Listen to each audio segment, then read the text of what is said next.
Bubukod na ba si Kalingap Edu? Oh, why?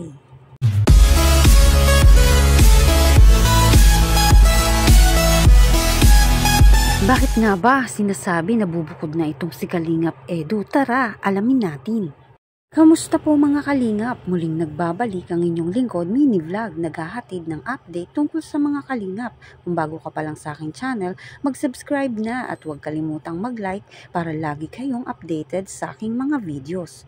Maaring tapusin po muna natin ang video bago po tayo magkomento.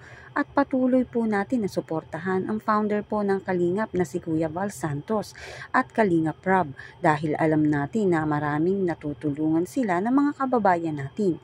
Araw-araw din po natin na suportahan at panoorin ang kanilang mga videos. Marami nga po ang nagtatanong ng mga viewers bakit bibihira na lang makita ito pong si Kalingap Edu. Ayon nga po kay Kalingap Rob, may pagbabago lang po sa schedule ni Kalingap Edu.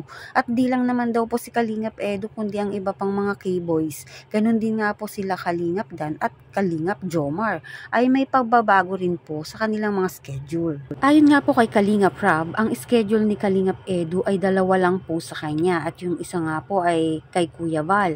Gusto din ni Kalingap Rob na lumaki din ang views nga po nito ni Kuya Val dahil sabi nga ni Kalingap Rob, wala na din halos sumasama rito nga po kay Kuya Val. Kaya nga po hinati-hati din po ang mga schedule ng Kalingap Boys gaya nga po ni Kalingap Edu, nila Kalingap Dan, Kalingap Jomar. Kaya nagkaroon po sila ng mga pagbabago sa kanilang mga schedule para po samahan din po si Kuya Val.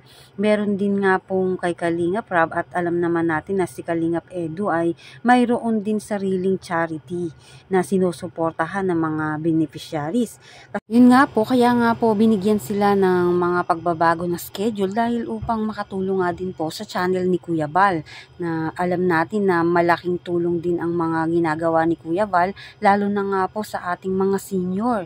Kaya po si Kalingap Edu ay hindi lang po kay Kalingap Rob ang kanyang schedule. Schedule nga rin po kay Kuya Val at sa kanya rin po syempre ang pagcha-charity vlog at kay Kalingap Rob. Alam natin na madami nga pong Kalingap Boys itong si Kalingap Rob. Meron nga pong mga may nag-comment na kung si Kalingap Edu po ba daw ay bubukod na. Alam natin na si Kalingap Edu ay loyal nga po dito nga po kala Kuya Val at Kalingap Rob. Kaya po lubos din ang pasasalamat nito ni Kalingap Edu sa kanila. Malayo pong bumukod itong si Kalingap Edu. Ang nais nga lang po ni Kalingap Edu ay ang nakakatulong kina Kuya Val at Kalingap Rob at syempre makilala ang sarili niyang community, hindi dahil sa makikisabay lang po siya sa mga viral.